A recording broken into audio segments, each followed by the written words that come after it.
Bienvenidos a un nuevo episodio de Cómo curar. ¿La vitamina D3 es buena? ¿Es mala? Hoy vamos a hablar sobre todo lo que tú te has preguntado sobre la vitamina D3. ¿Es posible que demasiada vitamina D3 te puede producir una sobredosis? ¿Puede ser que tengamos carencias? ¿Podría ser la vitamina D3 algo más que una vitamina?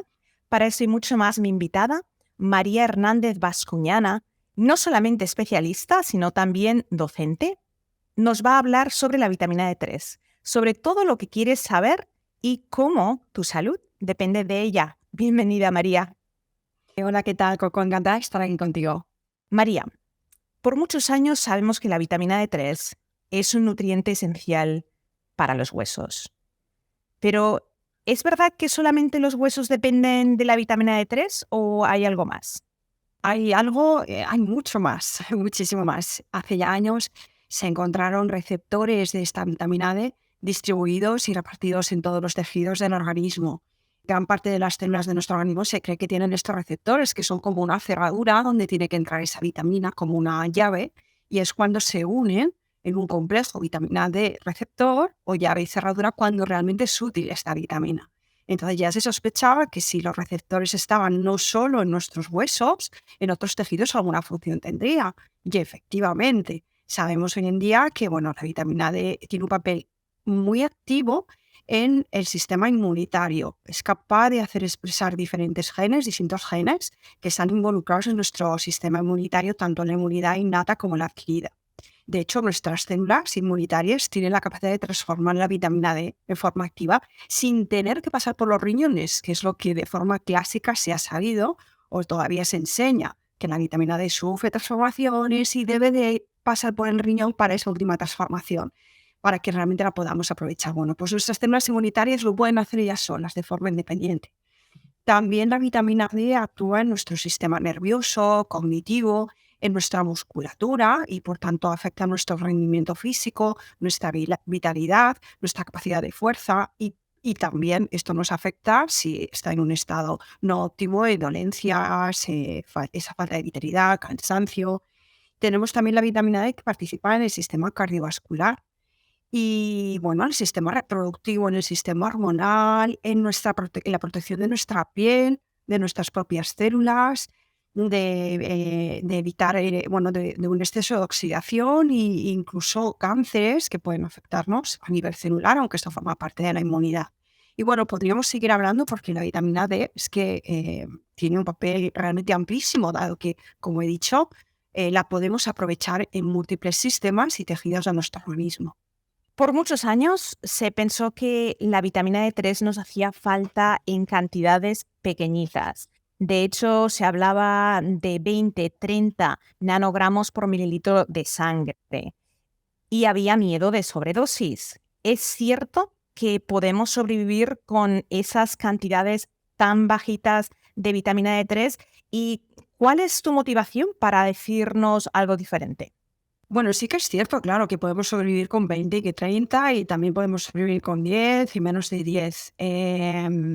Es como cualquier otra vitamina o incluso otro nutriente que pueda estar bajo, podemos sobrevivir. Pero ¿cómo sobrevivimos? ¿Mal vivimos o lo hacemos de una forma óptima, ¿no? Entonces, hace ya décadas se estableció los niveles sanguíneos adecuados o suficientes en 30. Bueno, esto hay diferencia entre instituciones de referencia médicas y autores. Algunos establecían 20, el mínimo de suficiencia, otros 30, pero esto es una visión bastante arcaica y a pesar de ser muy arcaica, porque solo está contemplando el sistema óseo, cómo actúa su impacto en nuestro sistema óseo, y hoy debemos dar un paso más allá, pues a pesar de que a mí al menos me resulta arcaico, se está volviendo hacia atrás. Algunos laboratorios que tomaban de referencia 30 están ahora tomando 20, ¿no? Se están limitando cada vez más. ¿Esto qué nos va a suponer? Pues nos va a suponer que vayamos a medio gas por la vida, que tengamos dolencias musculoesqueléticas, tengamos fatiga física y también mental, lo que se llama niebla mental, que nos afecta, pues puede sentirse como una fatiga también mental o un cansancio, y a veces es sencillamente una falta de agilidad mental, no encontrar la palabra, no tener buena memoria, sentir que una ya no es como era antes o no tenía esa agilidad que tenía antes. Como me dicen mis pacientes, yo antes podía con todo.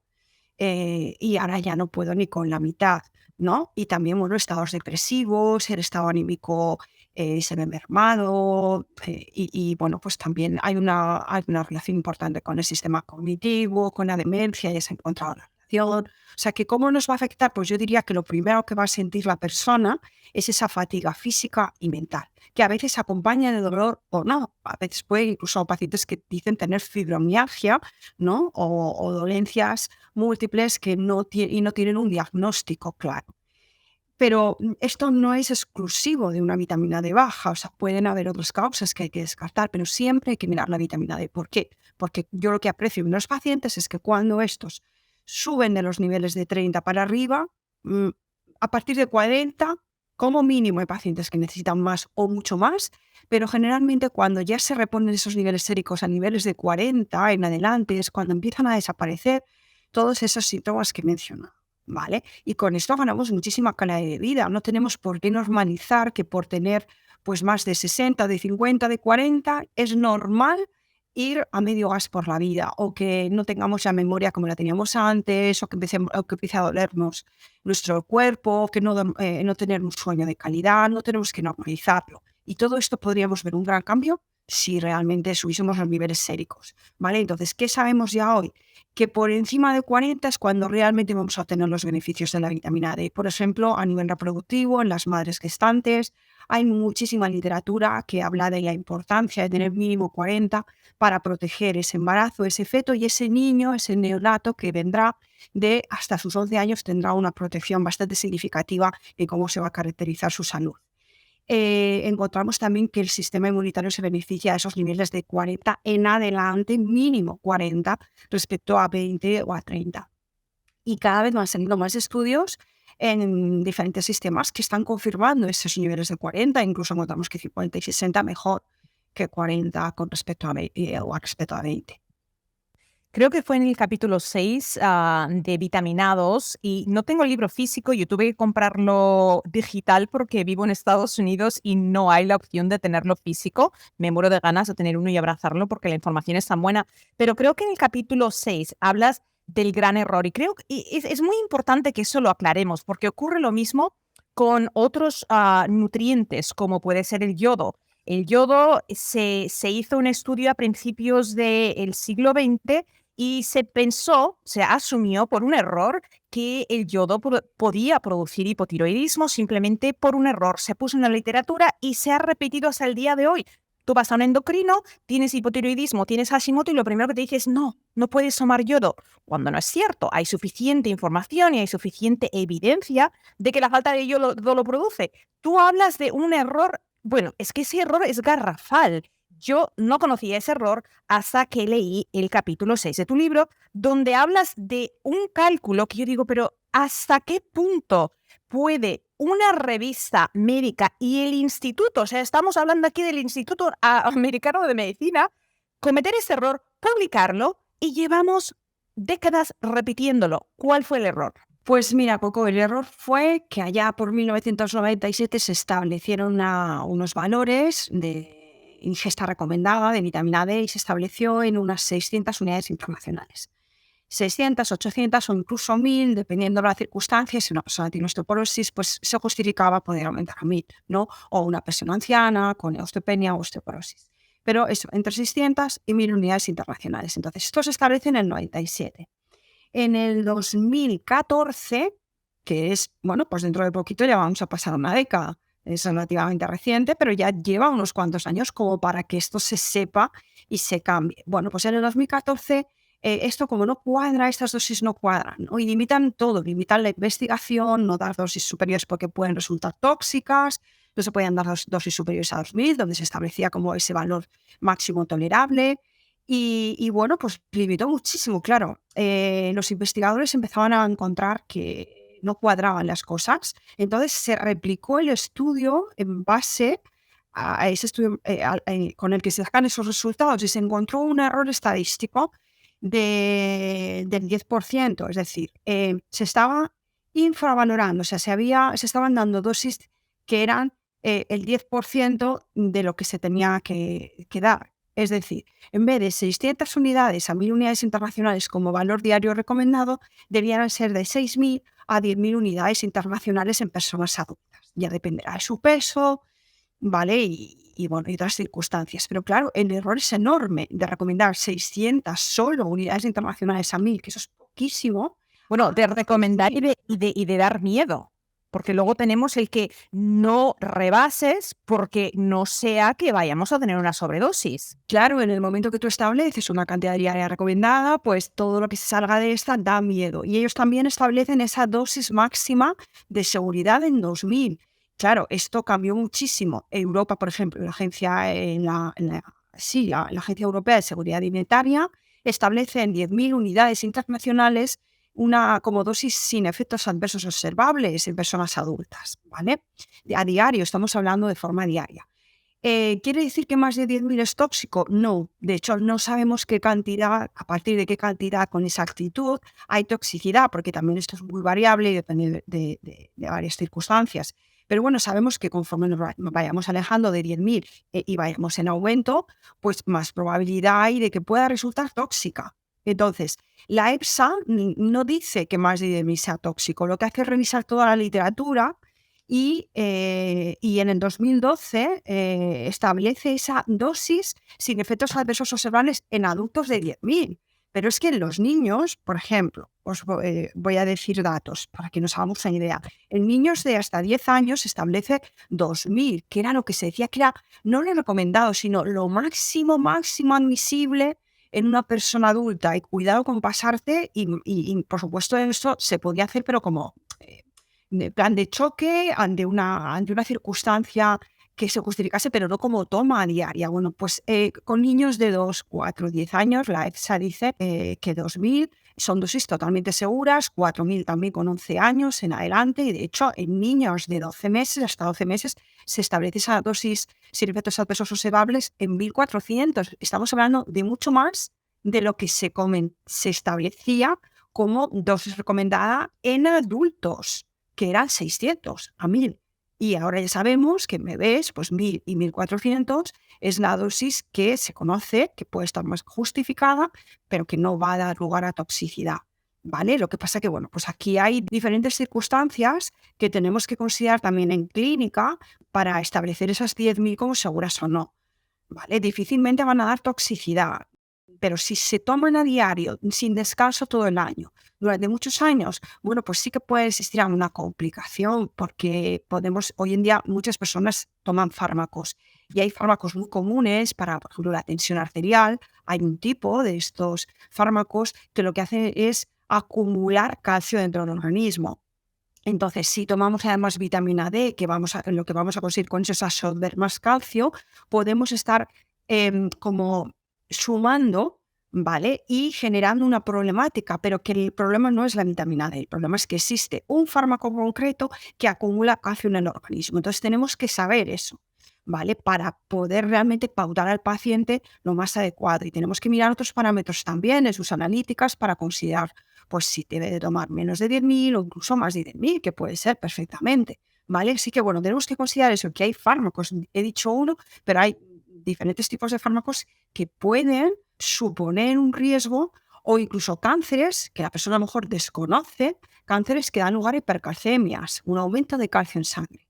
Si si le damos vitamina D, una dosis buena, normal, pues puede estar aumentando más, sumando más calcio dentro de su organismo. Y bueno, lo mismo, aquí la responsable no es la vitamina D, es que hay otra circunstancia clínica a la par, ¿vale? Que es la que está desencadenando esa toxicidad o ese aumento de calcio, pero la debemos de conocer antes de suplementarnos ese calcio alegremente, por decirlo de una manera, ¿no? Si te miras al espejo y tienes manchas en el rostro, la piel no se ve luminosa y simplemente ya no es como antes, tienes que probar Silk Face. Es la fórmula que he creado especialmente para pieles delicadas, secas o grasosas que sufren de falta de luminosidad y de manchas. Si pruebas Silk Face, te doy mi palabra que desde el primer día vas a notar un cambio en tu cutis dramático. Encuentra Silk Face en vitatienda.com y usa el código Como Curar para recibir un 10% de descuento en tu primera compra. un estudio que se publicó en Elsevier. Allí hablaba de cuando puede haber una sobredosis, puede ser no necesariamente por un exceso de vitamina D3, sino por deficiencia de vitamina K2 y en algunos casos también deficiencia de vitamina A. Entonces, ya remarcando lo que tú mencionaste, no es que la vitamina D3 por sí sola sea tóxica, sino que a veces pueden haber otros cofactores que desconocemos o otras deficiencias que tenemos, porque mucha gente toma vitamina D3 sin vitamina K2. Yo siempre recomiendo juntarlas, o tener un suplemento que aporta ambas, o asegurarte de que tienes 100 microgramos de vitamina K2, 150, 180, para que no tengamos ese problema del calcio. Tú trabajas me imagino, con la PTH, o sea, revisas. ¿Qué nos puede decir la PTH en cuanto a la metabolización de la vitamina D3 o de los rangos? Y luego Sí. te añado, antes de interrumpirte, ¿cuál sería el rango óptimo? O sea, estamos buscando a un nivel de serum en sangre. ¿Cuál sería el nivel sérico que queremos? ¿De PTH? No, estoy hablando de la vitamina D3, o sea, también de PTH, los dos, ya que estamos. Vale. Pues es que realmente el nivel sérico adecuado de vitamina D va a depender del nivel sérico de PTH, porque la PTH, para tu hormona, para tirina, es un marcador que nos puede indicar bastante bien si existe resistencia a la vitamina D. Esto es un concepto bastante novedoso.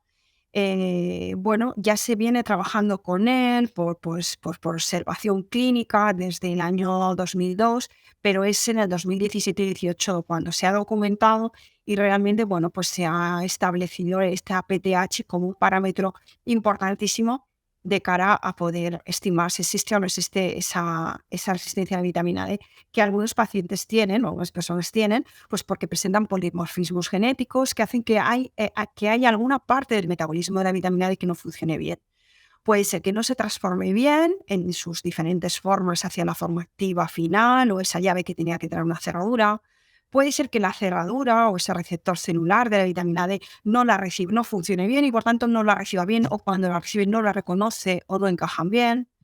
Puede ser también que lo que falle es el transporte de la molécula de la vitamina D, entonces ella está ahí preparadita para poder llegar a los diferentes células o tejidos para ser transformada, pero nadie la lleva, entonces necesita de un transportador, una lipoproteína a través de bueno, con la que pueda viajar por la sangre, ¿no? Gracias a este transportador, taxi o como lo queramos llamar. Entonces pueden fallar muchas cosas, a veces una, a veces varias, y esto nos lleva a estados de resistencia a la vitamina D que dan lugar también a diferentes enfermedades. Bien, entonces antes se creía que la resistencia era algo muy básico de unos genes y hoy se sabe que hay muchísimas formas de resistencia porque además no solo está la genética, sino que también está el ambiente, que por ejemplo sabemos que los virus lo que pueden hacer es, tenemos ya algunos patógenos identificados que lo que hacen es bloquear el receptor y esa cerradura. Entonces, yo puedo tener muchas cerraduras en mi cuerpo bien repartidas y funcionalmente, o sea, están bien creadas, esas cerraduras están en óptimo estado. Pero si lleva unos virus y resulta que se dedican a bloquear esa cerradura, pues de nada me sirve haber fabricado esas cerraduras, ¿vale? Entonces ahí tendríamos una resistencia a la vitamina D. Cuando llega esta en forma de llave, no es posible que entre esa cerradura. Entonces la PTH sabemos hoy en día que es el marcador que es accesible en una analítica común fuera del ámbito de investigación para darnos cuenta de si hay o no hay resistencia. Entonces, ¿qué niveles de PTH serían, digamos, los ideales? Pero esto vamos a cogerlo con pinzas, porque no es necesario, ni mucho menos, que todo el mundo alcance este nivel. Es súper complicado, además. Pues si llegásemos a los niveles de PTH de 30, alrededor de 30, ¿vale? Podríamos decir que esa persona tiene un buen funcionamiento del metabolismo de la vitamina D. Ya no es tanto un buen nivel. El nivel puede ser altísimo, no tan alto, medio, más bajo. Esto dependerá de la persona cuánto necesite. Lo que nos está diciendo es que sí que hay un buen funcionamiento en todo el recorrido y en la última parte, ¿vale? Alrededor de 30 sería verificar bueno, pues que se ha podido salvar esas resistencias o sobrellevarlas, ¿vale? Que hay personas que cuentan con niveles de PTH de 50, de 60, bueno, pues no pasa nada siempre y cuando no tengan ninguna enfermedad, no tengan dolencias, Ahora bien, a nivel del sistema óseo o musculoesquelético, los niveles de PTH yo recomiendo que no suban de 50. Se establecen un máximo de 65, aunque cada vez más se está normalizando porque la gente los tiene más altos, pues 70, 75, 80, 85, valores que antes se consideraban anómalos, como un hiperparatiroidismo, hoy en día se están dando ya por buenos. ¿Y qué supone tener la PTH tan alta? Pues supone que nuestros huesos lo que van a hacer es liberar calcio de ese tejido óseo, de ese cemento óseo. Y esto nos va a predisponer a la osteopenia y a la osteoporosis. Si la velocidad de liberación de ese calcio es mayor a la velocidad con la que recuperamos ese calcio e ingresa, que esto va a ocurrir con la edad, pues entonces tenemos un problema. No hay un buen equilibrio, ¿vale? Esa diferencia de soltar y recoger. Y luego aquí añadimos lo que has dicho, Coco. ¿Qué otros nutrientes? ¿Cómo son necesarios o cómo tenemos nuestra nutrición de conjunto? Debemos hacer una buena valoración nutricional de conjunto, que digo yo. Por ejemplo, has nombrado la vitamina K2. Es importantísima. ¿Por qué? Porque la vitamina K2 es totalmente necesaria para que el calcio pueda fijarse en ese cemento óseo, ¿vale? Hay un proceso de activación de unas proteínas de matriz en el tejido óseo que se inicia esa activación con la vitamina D, pero solo se inicia. Antes se creía que era la vitamina D el factor principal y hoy sabemos que no. Que si no tenemos vitamina K2, ese proceso no va a culminar o no va a terminar de desarrollarse, ¿vale? De manera que el calcio no va a poder entrar en los huesos si no tiene la ayuda de la vitamina K2. Además, la K2 tiene un papel de protección contra calcificaciones de tejidos blandos, coronarios, es decir, todo ese calcio que no podamos aprovechar porque no puede entrar en el hueso se va a ir viajando por nuestro organismo. Entonces va a dar lugar a esa toxicidad que no es ni más ni menos que un exceso de calcio en el cuerpo. O sea, la vitamina D en sí, que sepamos, no es tóxica como molécula. Es el calcio el que es tóxico. Entonces todavía igual hay gente que dice, bueno, no termino de entender, entonces, ¿por qué se habla de toxicidad de la vitamina D? Bueno, porque ¿y qué relación tiene la vitamina D con el calcio? Pues que la vitamina D favorece la absorción del calcio. Puede triplicar la absorción intestinal del calcio con respecto a aquellas personas que tienen niveles séricos muy bajitos en vitamina D, ¿vale? Así que cuidado con suplementarnos con calcio, con tomar incluso dietas altísimas en calcio si vamos a tomar vitamina D o vamos a tomar el sol, porque no es necesario. Y sobre todo, si vamos a tomar dosis muy altas de calcio, además tenemos buenos niveles séricos de vitamina D, pero no de K2, entonces tenemos un problema. Porque ese calcio que va a ingresar en un volumen mayor no va a encontrar la forma de ingresar en el tejido óseo, sino que se va a quedar circulando en tejidos blandos como los riñones, las arterias. Podemos encontrar en radiografías calcificaciones de mamas, de articulaciones donde no debe estar, puede estar en los pulmones, repartido por nuestro organismo. Entonces, la K2 es muy importante como protección contra esas calcificaciones, pero de una forma indirecta. En realidad, su papel directo es en el hueso, es realmente conseguir que ese calcio que es absorbido gracias a la vitamina D entre en el hueso. ¿De acuerdo? Y bueno, pues ¿qué nos pasa en nuestras sociedades modernas? Que ingerimos poquita K2.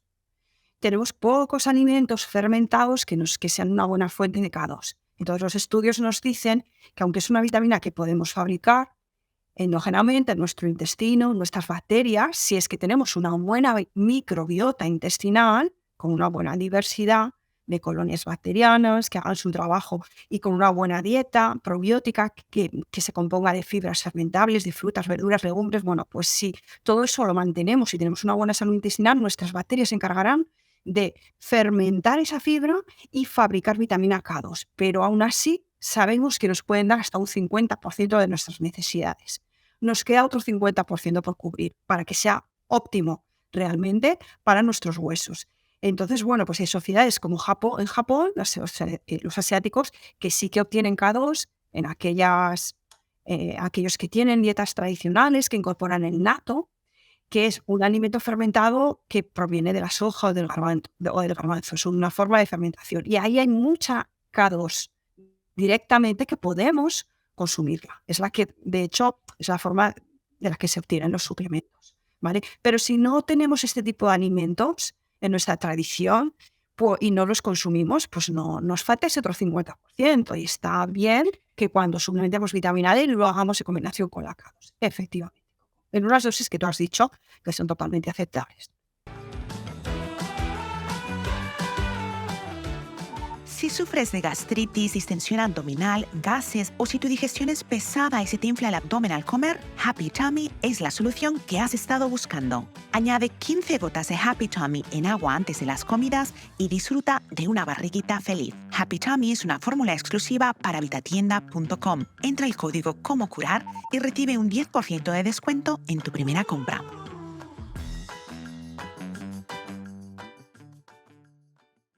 Y esto me trae a la aclaratoria, porque a veces hay un poco de confusión, de la vitamina K1 versus la vitamina K2. Tienen la misma letra, pero son totalmente diferentes.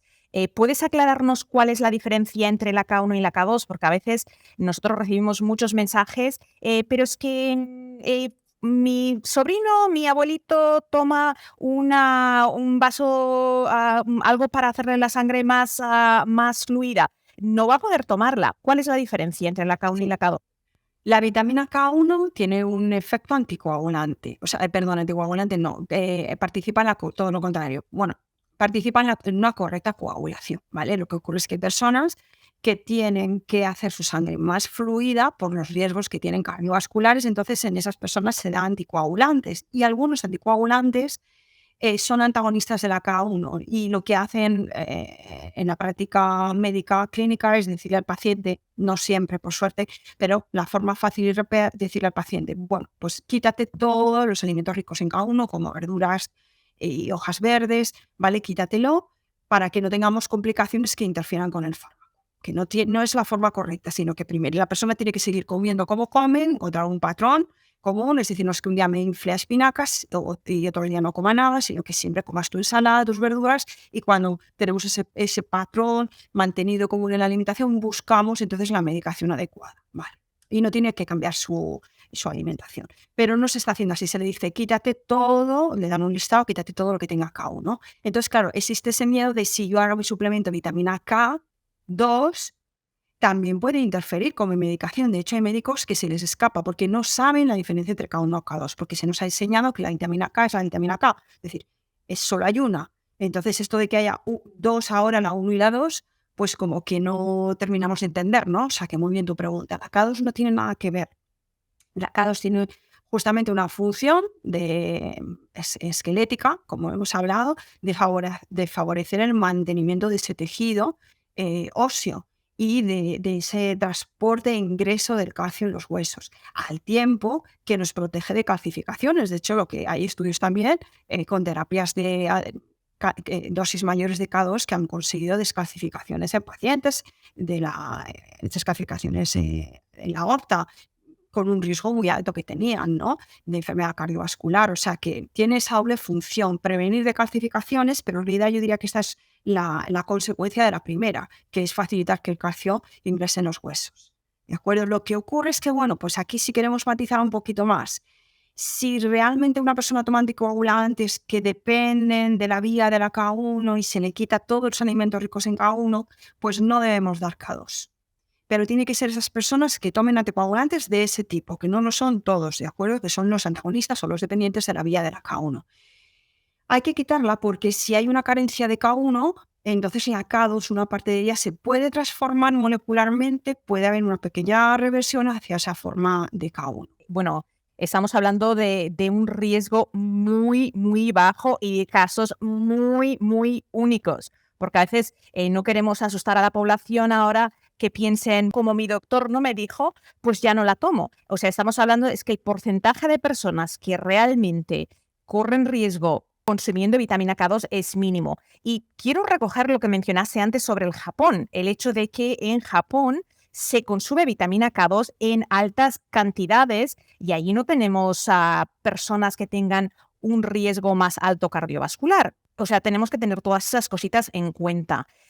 Pero siempre pues queremos curarnos en salud y tú como profesional pues tienes que hacerlo de una manera muy elegante, pero yo desde aquí les digo, el riesgo es mínimo, no es algo, personalmente, no es algo que me preocuparía.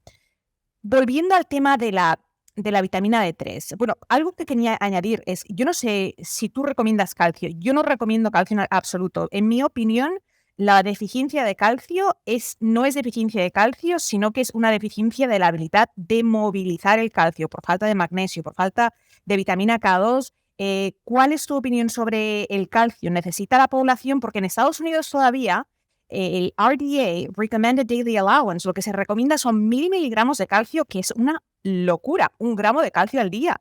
O sea, necesitas muchísima vitamina K2 para poder movilizar eso. Entonces yo le digo a la gente, tomen magnesio, tomen vitamina K2 y vitamina D3, pero no se preocupen por el calcio. ¿Qué es lo que tú piensas?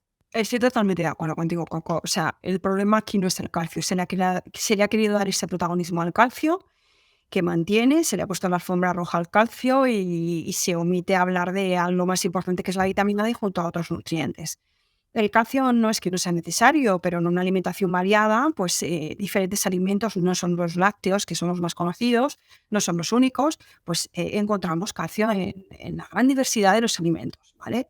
Especialmente los que son naturales. No estamos hablando de alimentos ultraprocesados, que aquí pues hay que mirar el etiquetado bien, pero la mayoría de los alimentos originales tienen calcio. Entonces, si realmente tuviésemos unos buenos niveles séricos de vitamina D, ya vamos a conseguir que ese calcio dietético pueda ser absorbido.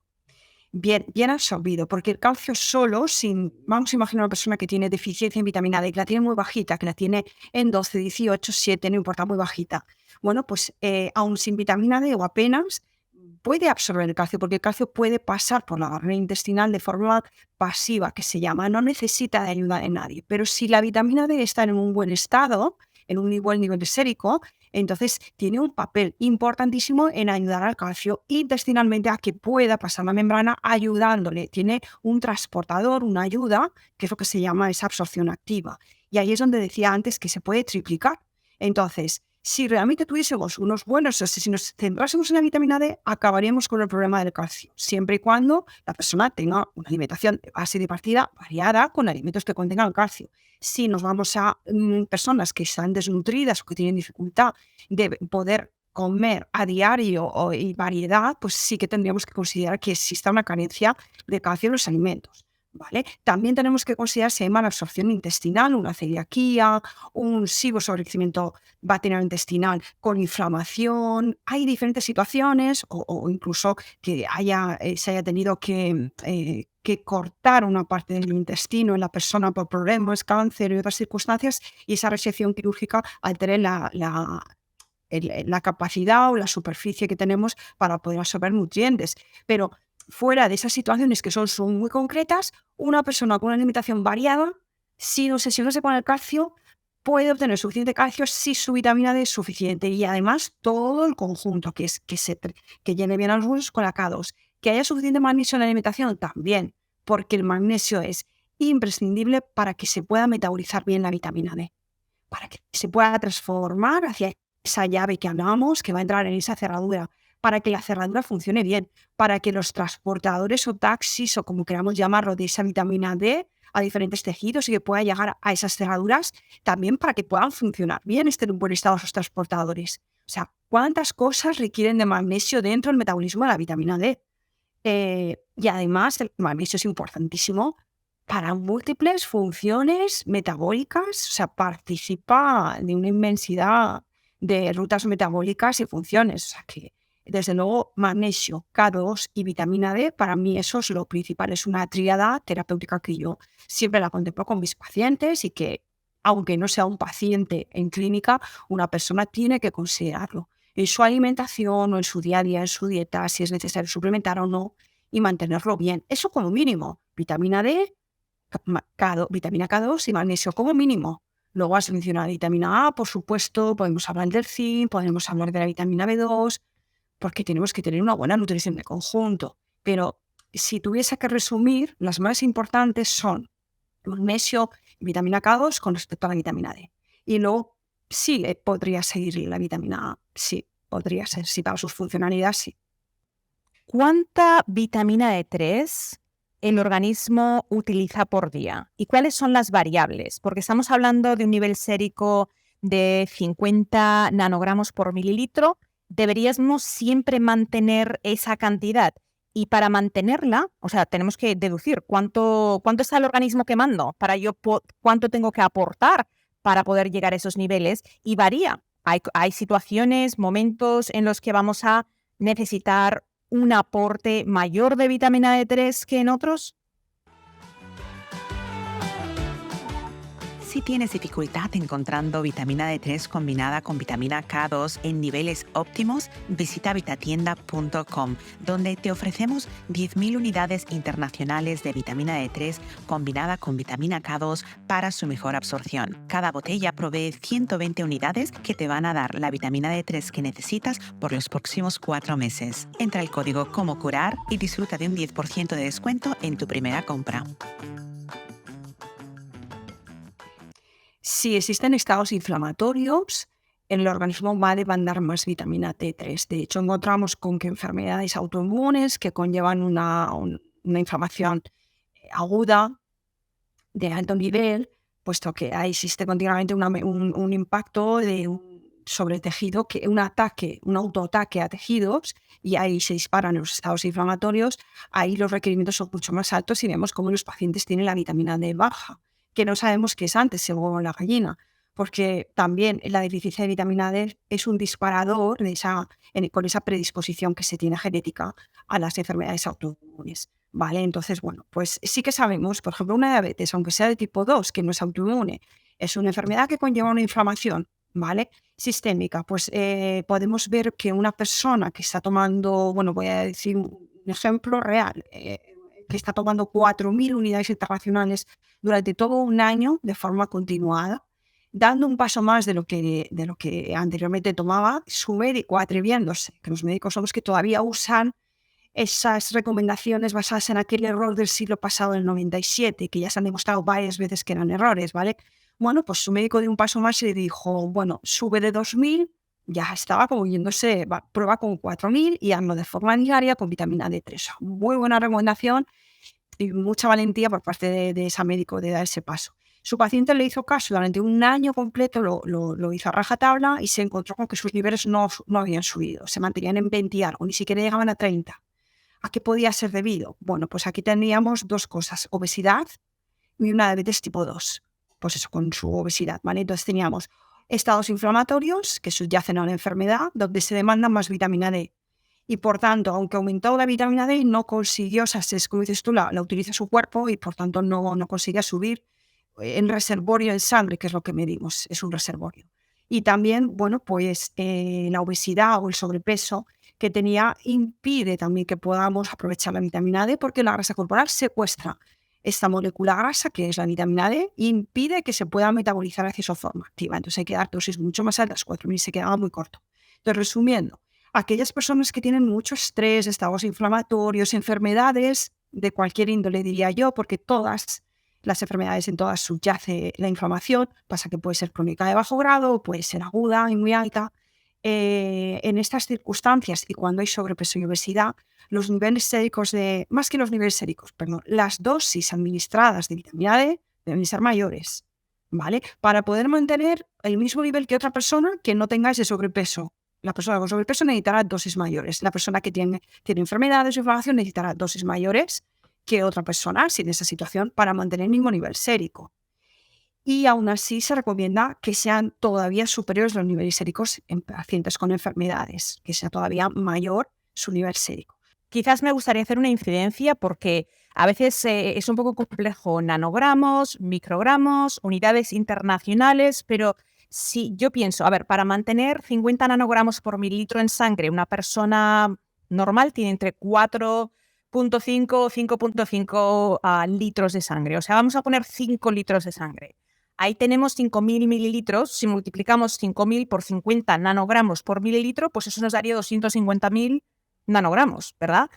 A nivel sérico, que necesitamos para mantener 50 nanogramos por mililitro. Pero si ahora convertimos esto en unidades internacionales, tenemos que entender que 250 nanogramos es lo mismo que 250 microgramos. Y 250 microgramos son 10.000 unidades internacionales. Pero es que no va por ahí. No es así, Coco. No es así porque la vitamina D sérica que medimos no es en colecalciferol. Es otra molécula que es... O sea, cuando tú ingresas en tu organismo de forma oral que en España tenemos un fármaco que se llama hidroferol, que lo que nos da es directamente lo que medimos en sangre, el calcidiol, que se llama, ¿vale? O la 25-hidroxivitamina D, que es lo que medimos en sangre. Tiene de 3 a 5 veces más potencia que el calciferol. Entonces, no puedes comparar las unidades internacionales de la vitamina D3 o con el calciferol, que es lo que estamos hablando como suplemento, de lo que tenemos en sangre. Funciona diferente. ¿Vale? Entonces, bueno, lo que sí que se sabe en los estudios, lo que han contemplado, porque esto varía mucho de una persona a otra, pero recogiendo una muestra de población que creo que pesaba, me parece que era, si no recuerdo mal, 65 kilogramos. Y déjame que traduzca eso a libras, porque aquí como contamos en libras, 65 kilos son unas 142 libras, más o menos, yo diría. Claro, efectivamente. Es que de hecho, no recuerdo las libras, pero el estudio está hecho en Norteamérica con libras y yo me tuve que pasar a kilogramos y si no recuerdo mal... Bueno, yo todavía no me aclaro, ¿eh? Llevo 30 años en Estados Unidos casi y todavía estoy haciendo conversiones de pulgadas a milímetros y de kilos a libras, o sea, no te preocupes. Sí. Pero entonces 65 kilos, lo voy a calcular para quienes cuentan, para que no les demos un error. Son exactamente 143 libras. Vale, ya digo que lo estoy diciendo de memoria, ¿vale? Creo que no me equivoco, que son 65 kilogramos, ¿vale? Lo que es así, si no, serían 60, pero estaría entre 60 y 70 kilogramos, yo creo que eran 65. Ok. Pues para personas con 65 kilogramos se estimó que 4.000 unidades internacionales, o sea, bueno, de esto incluso lo puedo generalizar, 4.000 unidades internacionales, de 4.000 a 5.000 unidades internacionales al día nos va a permitir salir de la insuficiencia y poder subir de 30 nanogramos por mililitro y con suerte llegaremos a 40 o inclusive quien tenga suerte 50. Ayer, por ejemplo, creo que fue ayer, me consultó una persona que había estado tomando solo 4.000 unidades internacionales, que es lo que yo recomiendo en mi libro, pero más que nada pues para cualquier persona, sin importar si tiene una patología, sino para no meternos en circunstancias concretas y con mucha cautela. Bueno, pues esta persona en unos meses había subido a 109, creo que eran nanogramos por mililitro, solo con 4.000 unidades internacionales. Esto no es frecuente, esto no es común, ¿vale? Y esto puede ocurrir, hay gente que apenas sube y hay gente que sube mucho. Pero estas son cosas que se tienen que analizar porque tienen su miga, como decimos aquí, ¿no? Y pueden tener un porqué esta diferencia. Pero en lo general, la respuesta más común es encontrar que con 5.000 unidades internacionales, 4.000 a 5.000, niveles de 40 nanogramos, 45 como mucho, 50. ¿Vale? Con niveles de 10.000, pues unidades, o sea, con dosis de 10.000 unidades al día, pues vamos a encontrar personas que no suban de 40, que mira que es raro, pero es así. Pero lo más general es que ya suba de 60, o sea, que ya tenga 65, 62, 67, 75, 90 y algunos tienen 120, 102, depende, porque las respuestas son variables y también porque los pesos son diferentes. No es lo mismo una persona delgadita que tome 10.000 que una delgadita, me refiero a 50 kilos, 45, 50, 55, que una persona que pesa 75. No va a ser igual, ¿no? Pero bueno, en este estudio norteamericano de personas que pesaban alrededor de 65 kilos, pues estableció a cuánto ibas a llegar según la dosis, pero estaba muy bien porque también lo que hacía era considerar el nivel en sangre de partida. Es que eso es importante. Claro. ¿Cuánto tengo de partida? Tengo 10 solo. 20 nanogramos, ¿no? Perdón, igual ya estoy ya liando, que eran nanogramos por mililitro en sangre, 20. Si yo le doy 4.000, pues a lo mejor no llegó, no recuerdo ahora, pero se quedaba muy justito en 30, con suerte 40. Pero ¿Y esto era en qué periodo de tiempo? Repítemelo. Sí, era entre 6 y 6, no lo había dicho, entre 3 y 6 meses. O sea, que estamos hablando, quiero que por favor escuchen esto, porque a veces somos un poco, nos desesperamos un poco, queremos ese cambio de la noche a la mañana y hay gente que se va a hacer otra analítica al mes. Ay, no ha cambiado nada. 3 y 6 meses, pero idealmente yo recomiendo hacérsela cada 3 meses, pero el cambio a los 12 meses. ¿Tú qué es lo que has visto en práctica? A partir de los 2 meses y medio, ya podemos ver el nivel sérico alcanzado en la mayoría de personas, pero claro, trabajando con dosis como yo trabajo más altas, de 8.000, 10.000. Si estamos con dosis de 4.000 y la persona tiene unos niveles de partida muy bajitos, le puede costar más meses, ¿vale? Pero como yo normalmente trabajo con dosis más altas, yo a los 3 meses hago una consulta de revisión que una semana antes o 2 ya se han hecho su analítica, es decir, a los 2 meses y medio se hace su analítica o a los 3 como mucho, y ya podemos establecer ese nivel sérico que va a mantener la persona si mantiene la dosis. O sea, se va a mantener. Ahora bien, a mí me gusta variar un poquito esa dosis y de cara a largo plazo bajarla un poquito y dejarla en una dosis de mantenimiento, porque si la persona empieza a resolver estados inflamatorios que tiene, aunque sea de bajo grado, porque vamos viendo mejoras, si vamos viendo en la analítica cómo hay parámetros que nos indican que hay inflamación y vamos viendo su historial y vamos viendo su sintomatología y hay cosas que van desapareciendo, van mejorando, la persona se encuentra mejor, desaparecen dolores y afecciones que tiene, ¿no? O se estabilizan enfermedades. Bueno, pues entonces cabe esperar que ya no necesite la misma dosis para mantener el nivel porque ya no hay tanta inflamación y por tanto no hay tanta demanda. Entonces, por ejemplo, por poner un ejemplo, ¿vale? Si una persona estaba tomando 10.000 unidades al día, todos los días, pues, y ya todo está funcionando muy bien, hasta desaparece el estreñimiento que tienen, niebla mental, esos dolores en todo su cuerpo, mejora sus sueños, que hay tantas cosas que mejoran, o incluso los dolores menstruales en las chicas, o mujeres en edad fértil, muy fuertes dolores que son incapacitantes y que requieren de medicación. Bueno, pues cuando todo esto va desapareciendo y ya todo va asentándose y va desapareciendo esa inflamación, podemos pasar a dosis de 8.000 mantenidas. Por ejemplo, si partimos de 10.000, estoy poniendo un ejemplo por cuadrar de partida a 10.000, ¿vale? Entonces, quizás a los 3 meses ya se encuentra muy bien la persona, quizás necesita más meses para estabilizarse y luego ponemos, pues eso, una dosis de mantenimiento. Porque si no, sí que puede seguir subiendo lentamente, pero puede ir subiendo un poquito más en sangre. Si la persona se hace analíticas y lo vamos viendo, no pasa nada, pero hay gente que ya, pues igual ya no vuelve a ti, y empieza a subir y un día de repente acude al médico y le dicen, ¿tienes más de 100? Se disparan las alarmas, los médicos se asustan, que a lo mejor no pasa nada, no hay ninguna toxicidad, pero los médicos se asustan, los médicos te recriminan, los médicos te gritan, incluso a veces, o encuentro casos en los que les amenazan, es así, entonces los pacientes se asustan muchísimo, tanto que dejan de tomar vitamina D porque creen que se van a morir o que ya habrá, porque se lo dicen a los médicos, ya debes tener tocado y afectado el riñón. Y ellos dicen, Dios mío, ¿qué he hecho? ¿Qué irresponsable he sido? Y de repente pasan a dejar totalmente la... ¿Qué día fue el día que se me ocurrió visitarme con María Bascuñana? Es verdad, o sea, la falta, todos sabemos lo que sabemos mientras ignoramos lo que desconocemos. Y a veces se ponen a ciertas autoridades de diferentes campos. Un abogado, asumimos que si vamos a visitar a un abogado va a saber 100% del tema que le consultamos. Señoras y señores, no siempre es el caso. Lo mismo ocurre con la medicina. Y otra cosa es que en una clase, ¿cómo sabemos? O sea, el título MD, que es la titulación aquí en Estados Unidos, la vas a tener si eres el primero de la clase o el último. Entonces, nosotros no tenemos la manera de saber qué calidad de especialista de cualquier campo, o sea, no solamente del campo de la medicina. Pero la sobredosis, y eso lo aprendí en tu libro, que no hay sobredosis documentadas, principalmente en España, donde tú estás. Yo investigué aquí en Estados Unidos, es rarísimo. Y cuando las han habido, ha sido debido al calcidol. Dime qué es el calcidol. Me lo has corregido anteriormente cuando me estabas explicando la conversión que yo estaba haciendo y como yo estaba hablando de colecalciferol y tú estabas hablando de calcidol. ¿Qué es el calcidol y por qué ese tipo de vitamina D3 a nivel consumo en ingesta sí podría causar una sobredosis? Este es el fin de la primera parte con mi entrevista de María Bascuñana. Te espero en el próximo episodio donde vamos a hablar sobre la sobredosis de vitamina D3 y cuál es la vitamina D3 que sí deberías tomar.